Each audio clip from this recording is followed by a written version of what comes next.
Et bienvenue dans une série de courtes vidéos du Geneva Water Hub sur les thèmes remodeler l'approche de la coopération dans les domaines de l'eau pour la consolidation de la paix. Je m'appelle Mara Tignino et je suis maître d'enseignement et de recherche à la faculté des droits et à l'Institut des sciences de l'environnement de l'Université de Genève et lead legal specialist au Geneva Water Hub. Aujourd'hui, nous avons le plaisir de recevoir Madame Laure Toll, qui est agroécologue et directrice de recherche à l'IPAR, un institut de recherche basé à Dakar. Le docteur Toll mène des recherches sur l'intensification écologique et l'impact des changements climatiques sur les agrosystèmes. Bonjour Laure et merci d'avoir accepté notre invitation. Merci à vous. Merci. Vous avez plusieurs années d'expérience dans la gestion de l'eau en Afrique de l'Ouest. Donc, pourriez-vous partager avec nous vos réflexions sur comment les agences des bassins dans cette région et une gestion concertée des ressources en eau peuvent contribuer à assurer la stabilité régionale? Est-ce que vous pourriez aussi nous donner quelques exemples? Je vous remercie. Merci beaucoup, Mara. Je voudrais commencer par camper un petit peu le débat. Il peut sembler naturel pour vous de parler d'eau et de paix, mais ce n'est pas le cas pour tout le monde. En fait, quand on parle d'eau, on sait qu'on a d'un côté une consommation d'eau dans le monde qui augmente et qui augmente de façon régulière. Et ça, c'est principalement dû à l'utilisation de l'eau pour l'agriculture. Et donc, vous comprendrez bien que les pays africains et les pays du Sahel ne sont pas en reste dans cette consommation d'eau. De l'autre, on a une ressource en eau qui a tendance à diminuer en quantité, mais également en qualité. Et cette diminution, elle est largement attribuable au changement climatique. Et comme vous le savez peut-être, la région du Sahel est largement touchée par les questions de changement climatique. Donc, on est dans une situation où on a une raréfaction de la ressource en eau, alors que les besoins augmentent, et ce qui peut amener à des tensions et même à des conflits. Dans le Sahel en particulier, on a un accroissement démographique qui est couplé à des prévisions climatiques assez alarmantes et nous pensons que dans cette zone en particulier, il pourrait y avoir une exacerbation des tensions liées aux usages de l'eau.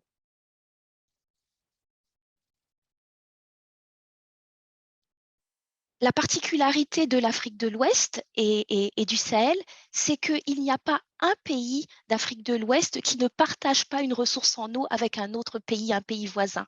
Donc, ces ressources en eau peuvent être des frontières entre deux pays. C'est le cas du Sénégal et de la Mauritanie quand on parle du fleuve Sénégal, mais il peut également s'agir de ressources en eau transfrontalières qui traversent plusieurs pays l'un après l'autre, comme par exemple le Mali, le Burkina, le Bénin, le Nigeria. Et donc, pour les pays du Sahel, il est particulièrement important d'avoir, quand on parle de bassin transfrontalier, d'avoir une réflexion concertée sur la gestion de cette ressource. Pendant longtemps, la gestion des ressources en eau a été faite selon des politiques et des approches qu'on peut qualifier de nationales, de sectorielles, sans tenir compte de l'impact potentiel que pourraient avoir ces politiques sur les pays voisins. Donc, il y a eu à différents moments de l'histoire de l'Afrique de l'Ouest des tensions en lien avec l'eau. Je vais juste donner quelques exemples. Il y a eu, il n'y a pas si longtemps, en 97, des tensions assez importantes entre le Burkina Faso et le Ghana. Il y avait eu une baisse assez importante des niveaux de l'eau dans un des barrages du Ghana, le barrage d'Akosombo. Et ce barrage-là était alimenté par le fleuve Volta, qui venait du Burkina Faso. Et donc, il y a eu des tensions liées à cette diminution du niveau de l'eau dans le fleuve. Plus récemment, en 2010, entre le Sénégal et la Mauritanie, il y a eu aussi un épisode diplomatique assez conséquent où le président du Sénégal de l'époque, Abdoulaye Wade, a voulu faire un gros projet où une grande partie de l'eau du fleuve Sénégal allait être redirigée dans ce que l'on appelle les vallées fossiles au Sénégal pour irriguer cette partie du Sénégal. C'est un projet qu'on pourrait qualifier de louable, mais il a été déclaré sans concertation avec les autres pays du bassin du fleuve Sénégal. Et la Mauritanie, sans attendre, a mis un ultimatum au Sénégal en demandant à ce que ce projet soit retiré. Et depuis 2010, donc, ce projet a été mis sur la glace. Il n'y a pas que ces tensions-là. On a plusieurs points chauds en Afrique de l'Ouest en lien avec l'eau. Il y a le bassin du lac Tchad qu'on pourrait qualifier d'un point chaud entre le Cameroun, le Niger, le Nigeria, le Tchad, qui sont des pays qui connaissent des tensions politiques, sécuritaires, mais ces tensions-là peuvent être également exacerbées par une diminution de la ressource en eau assez importante dans le lac Tchad. On considère que le lac Tchad aurait perdu près de 40% de sa superficie, ce qui est quand même assez dramatique pour la troisième plus grosse ressource en eau, si je crois bien, dans le monde, ou sinon en Afrique. Il y a aussi le bassin du Cross River entre le Cameroun et le Nigeria. Il y a aussi le bassin de la Volta entre Burkina et Ghana. Il y a des tensions, comme je vous l'ai dit précédemment. Il y a aussi le bassin du fleuve Niger, où il y a des tensions sur l'utilisation de l'eau entre le Mali et le Niger. Donc, toutes ces tensions, c'est ce qu'on a appelé des points chauds, peuvent être dues à différentes choses. Principalement la surexploitation des ressources en eau, mais au-delà d'une surexploitation, des divergences dans les usages de l'eau qui sont renforcées par les changements climatiques. Il y a également, à cause de problèmes sécuritaires, à cause des problèmes de changement climatique également, de plus en plus de conflits que l'on peut voir entre les pasteurs et les agriculteurs dans ces bassins transfrontaliers. Et il y a également un manque ou une absence carrément de contrôle des différents États sur ces zones-là. Cela peut être dû à des raisons sécuritaires comme le terrorisme dans le cas du Cameroun, par exemple, ou encore dû à la dégradation des berges de ces fleuves-là. Donc, pourquoi est-ce qu'on a autant de tensions? Il y a des raisons qu'on peut appeler des raisons structurelles, le changement climatique, des besoins en eau qui augmentent, mais il y a aussi des tensions qui vont être liées au mode de gestion. Cette gestion très nationale, très sectorielle de l'eau, où chaque État, et même au-delà de l'État, chaque communauté considère que l'eau qui traverse son territoire lui appartient et peut donc être utilisée pour son seul avantage.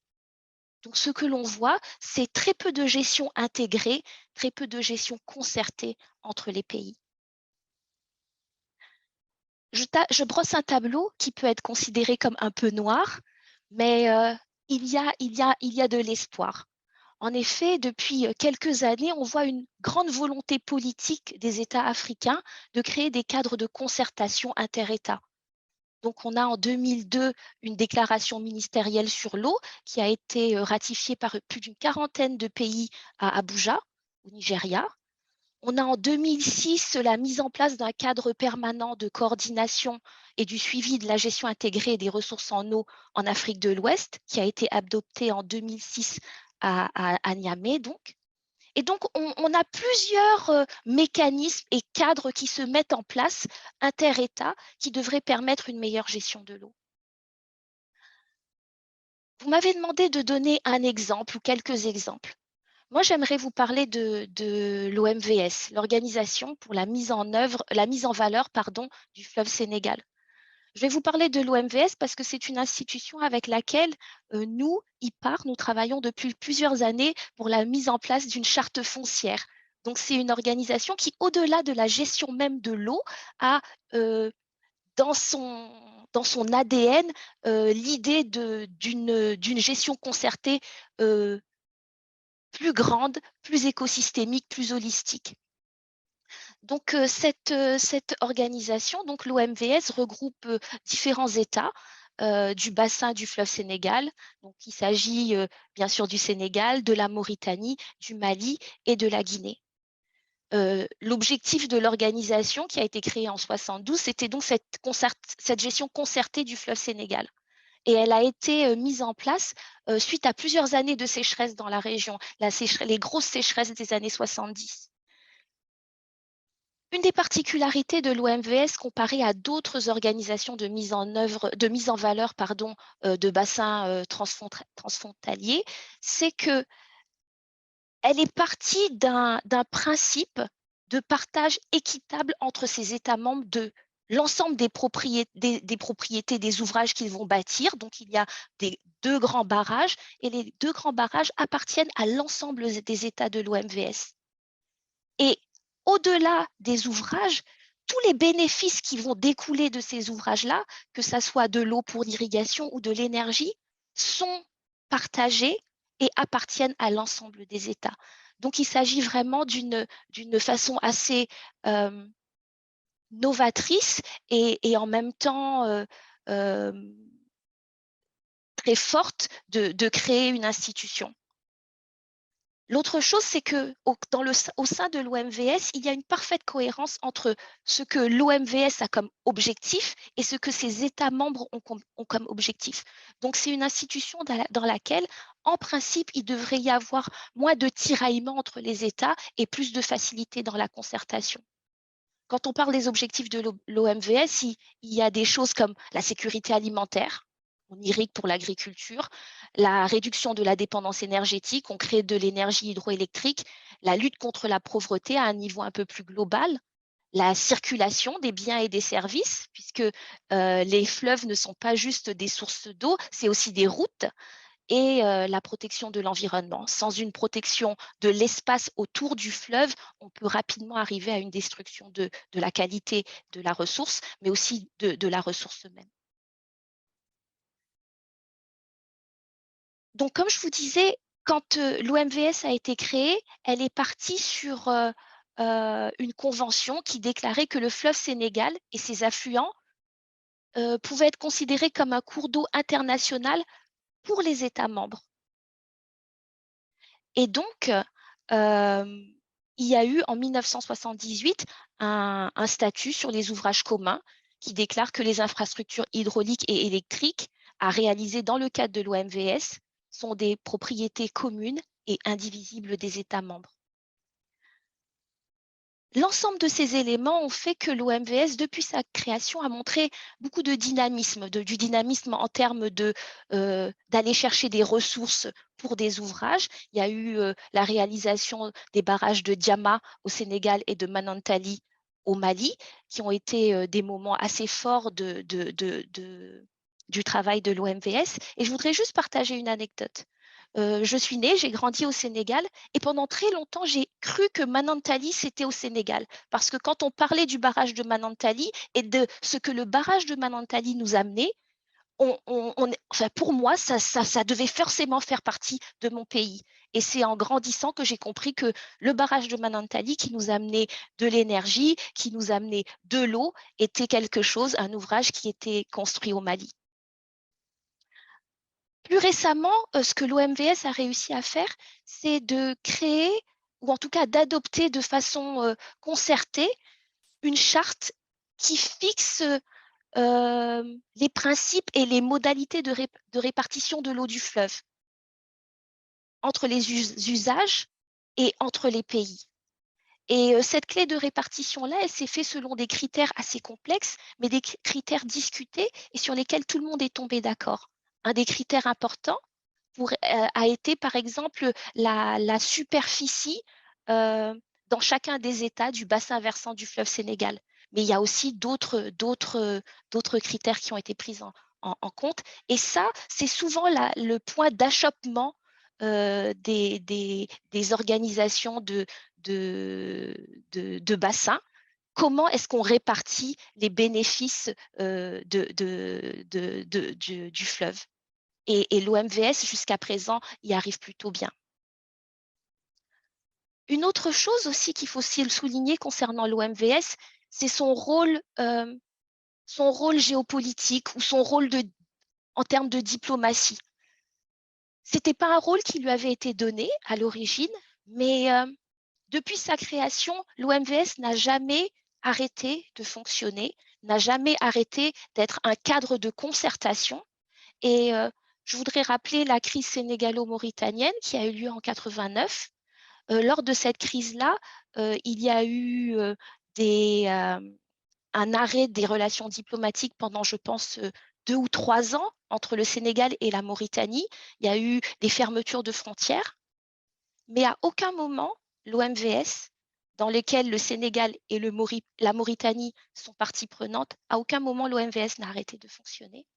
Et au contraire, l'OMVS a constitué tout au long de cette crise un espace qui restait un espace de discussion entre les deux États. Et je crois que la constitution de l'OMVS a permis de cadre de dialogue et a permis de résoudre la crise entre le Sénégal et la Mauritanie, peut-être plus rapidement que si elle n'avait pas existé. Donc, je voudrais finir donc, en montrant l'importance de l'eau, de ces bassins fluviaux dans la vie des pays africains, des pays du Sahel, et comment est-ce que des organisations, des cadres de concertation peuvent permettre une meilleure organisation de ces ressources, mais aussi un meilleur dialogue de façon globale entre les pays. Et je crois que l'OMVS est reconnu pour ce rôle. L'OMVS a reçu plusieurs prix pour son rôle dans la diplomatie de l'eau. Et je pense que c'est un exemple qui peut être utilisé dans d'autres bassins. L'adaptation de cet exemple n'est pas évidente. Ce n'est pas une ligne droite où on prend ce qui s'est fait à l'OMVS et on le cale à d'autres pays.